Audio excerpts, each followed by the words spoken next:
Bienvenidos a todos a esta presentación sobre legislación relacionada con COVID-19 y agricultura en los Estados Unidos. En este video nos enfocaremos en uno de los programas que son parte de la Ley de Ayuda, Alivio y Seguridad Económica, o Ley CARES por sus siglas en inglés, el Programa de Protección de los Cheques de Pago. Esta presentación fue desarrollada primero por el Dr. Adam Kantrovic y el señor Stan Moore. El Dr. Kantrovic es profesor asociado de Extensión para Agronegocios y también director de la Escuela de Impuestos sobre la Renta en la Universidad de Clemson. El señor Stan Moore es educador en Extensión sobre Producción de Tambo y Agronegocios en la Universidad del Estado de Michigan. Mi nombre es Florencia Colela.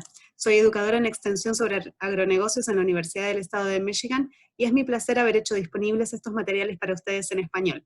Mi gratitud va hacia Adam y Stan por haber puesto esta información disponible para el público. Entonces, el Programa de Protección de Cheques de Pago fue delineado en la Ley CARES y está siendo administrado por la APE, o AP, la Administración de Pequeñas Empresas. Para acceder a este dinero debe ir a los prestamistas que están aprobados para servir préstamos y programas de la AP. Y esto ahora incluye muchos prestamistas y bancos agrícolas que pasaron por un proceso muy rápido para poder ser aprobados para hacerlo. Normalmente, y especialmente antes de la Ley CARES, cuando vas a la AP, lo que te dirían es que ellos no trabajan con granjas, que si eres una granja debes ir a la FSA, Agencia de Servicios a las Granjas, por sus siglas en inglés.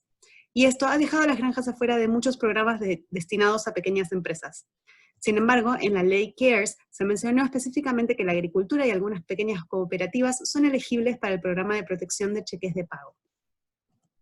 Entonces, ¿quién es realmente elegible? Las granjas y ranchos con menos de 500 empleados, incluyendo organizaciones sin fines de lucro, 501(c)(3), organizaciones de veteranos, empresas comerciales tribales, independientes y contratistas. También las empresas con un código del Sistema de Clasificación de la Industria de América del Norte que comience con 72, lo cual hace que se incluyan alojamientos y restaurantes, y otras empresas de industrias específicas, incluso si emplean a más de 500 personas. Como por ejemplo, las minas de oro de Michigan, que califican aún teniendo hasta 1.200 empleados.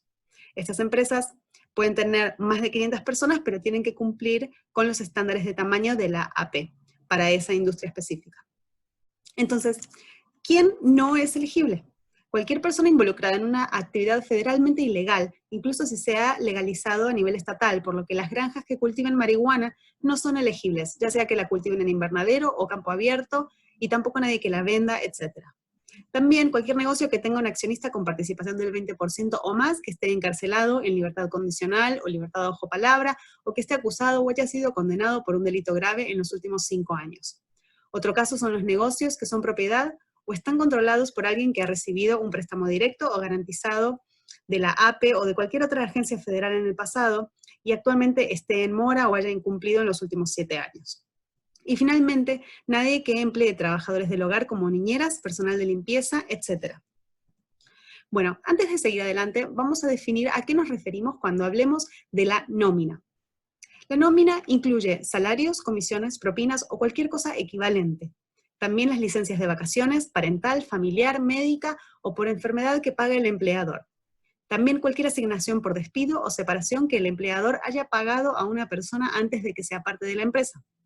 También incluye la parte pagada por el empleador de la cobertura médica, primas de seguro, jubilación, etc.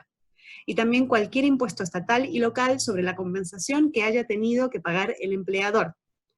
Esto es para todos los empleados, ya sean a tiempo completo, a tiempo parcial u horario variable. Y aquí abrimos un paréntesis respecto de los trabajadores con visas H2A y H2B. Encontramos que muchos bancos no aceptan ninguna solicitud que los incluya, pero sin embargo la ley dice que deben contarse para la nómina. Si su prestamista no los quiere aceptar, insista o busque otro prestamista.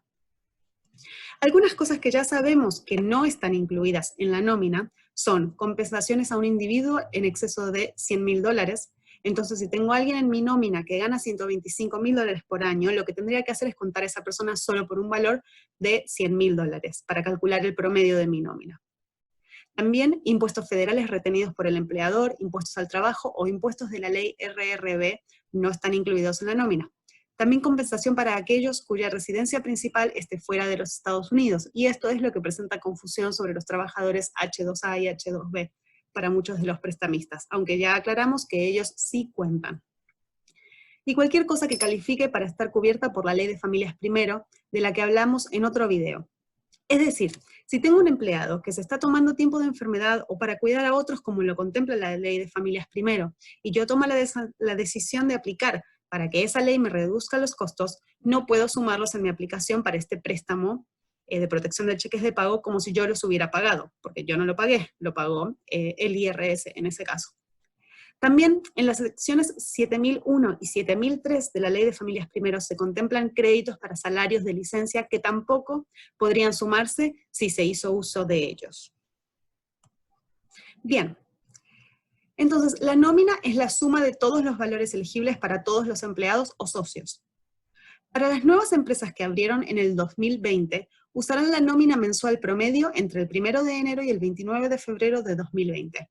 Tengan en cuenta que la empresa debe haber estado en funcionamiento al menos desde el 15 de febrero del 2020. Las empresas que estaban operando desde antes del 2020 usarán el promedio mensual de los costos de la nómina de empleados para el 2019. Ahora bien, los empleadores estacionales podrán usar un periodo de 12 semanas comenzando el 15 de febrero de 2019 o comenzando el 1 de marzo de 2019. O pueden optar por utilizar un periodo de 12 semanas consecutivas entre el 1 de mayo de 2019 hasta el 15 de septiembre de 2019 para determinar el costo promedio de la nómina, según ellos decidan o ellos les convenga. Una vez que se conoce el valor de la nómina para las fechas correspondientes, se puede calcular cuánto dinero se puede pedir.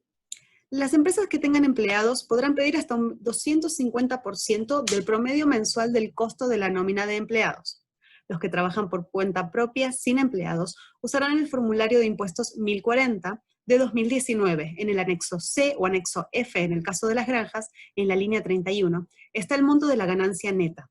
Si ese número está por encima de los $100.000, use $100.000.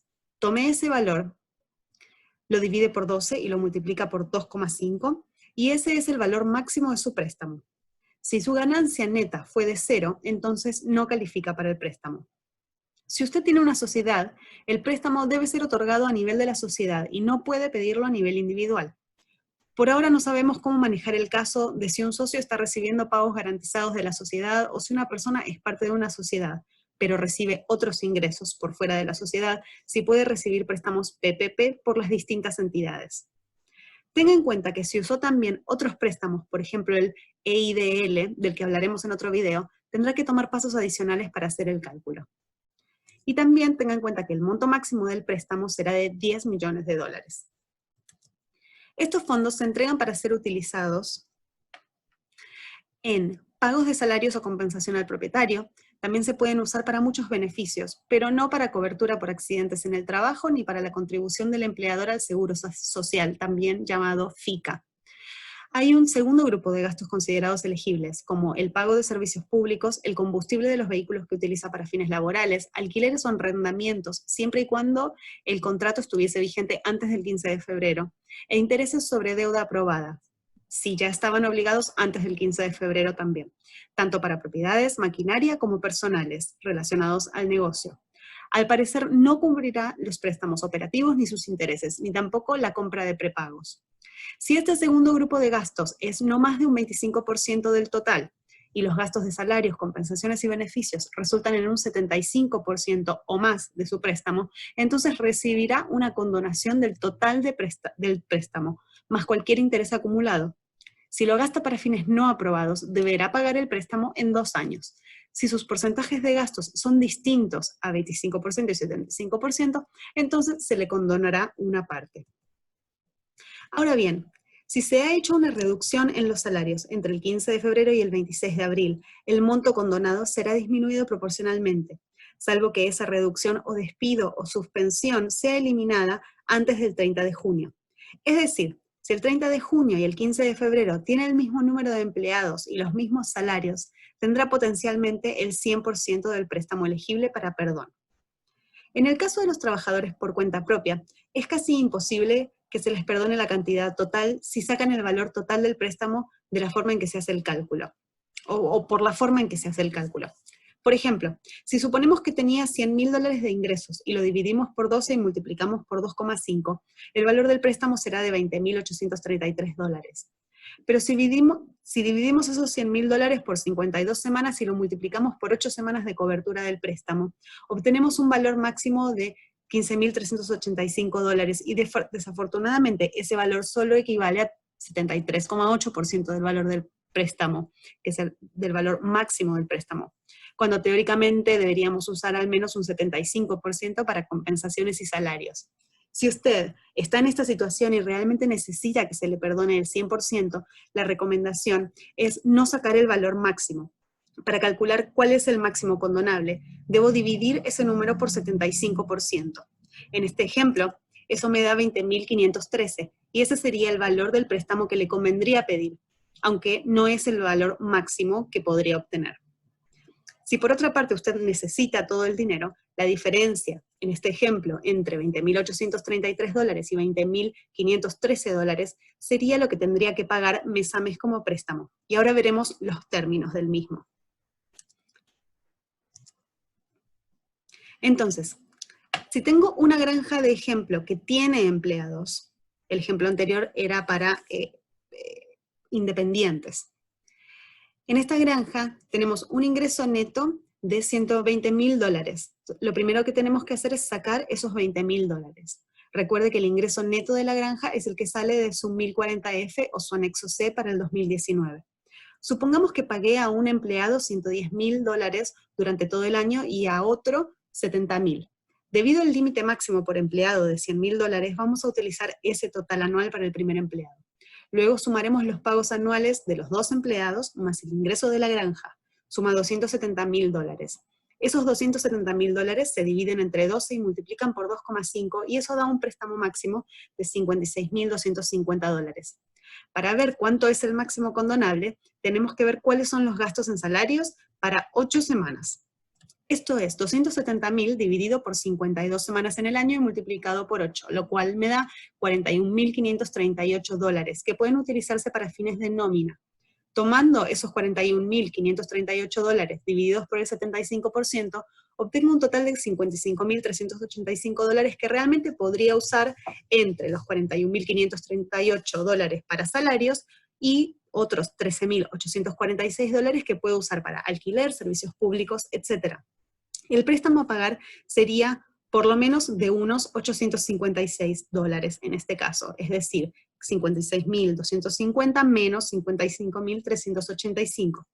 Y como ya dijimos, lo que no se utiliza se transfiere al préstamo y si se usa para gastos aprobados, algunas partes del mismo pueden ser perdonadas. Este agricultor no puede usar más de $41.538 para compensaciones. Si los $41.538 no se gastan, entonces se reduce la cantidad perdonable. Respecto del término, interés y periodo de cobertura, diremos que primero hay un periodo de cobertura de 8 semanas, lo que significa que una vez que el prestatario recibe su financiamiento, tiene un periodo de 8 semanas para gastar los fondos para fines aprobados. Luego del plazo de 8 semanas, se ve en qué gastó el dinero y se determina cuánto se le condonará. El plazo de devolución o madurez o vencimiento del préstamo es de 2 años desde ese momento. Y las reglas establecen que el interés debe ser del 1%. En definitiva, piense en esto como un préstamo de baja tasa a 2 años. No se confíe de que todo será perdonado, aunque esperamos que sea así. Si aún no ha presentado sus impuestos, busque formas de aumentar los ingresos de la granja para poder recibir un préstamo más alto, si eso es lo que quiere. Por ejemplo, puede no utilizar la depreciación de la sección 179 o la depreciación bonificada. Pero tenga cuidado porque esto puede hacer parecer que sus ingresos fueron altos y entonces sus impuestos serán más altos al final del año también. Haga los cálculos para decidir cuál es la mejor opción para su granja en particular. También tenga en cuenta que para poder sacar provecho de este préstamo será necesario mantener registros meticulosos durante este periodo de 8 semanas. Si normalmente paga el alquiler en noviembre, puede intentar trabajar con los propietarios de sus granjas o los bancos a los que debe pagar intereses para poder hacer esos gastos dentro de las 8 semanas. Una recomendación que se suele hacer es usar cuentas bancarias separadas para distintos gastos, de modo de que sea más fácil mantener registros. En estas últimas slides o diapositivas tenemos algunos links con recursos. Pueden acceder a estos links desde el archivo que está en el Google Drive. Y terminamos con nuestro póster de Justicia para Todos. Muchas gracias por escuchar y nos vemos en el próximo video. Adiós.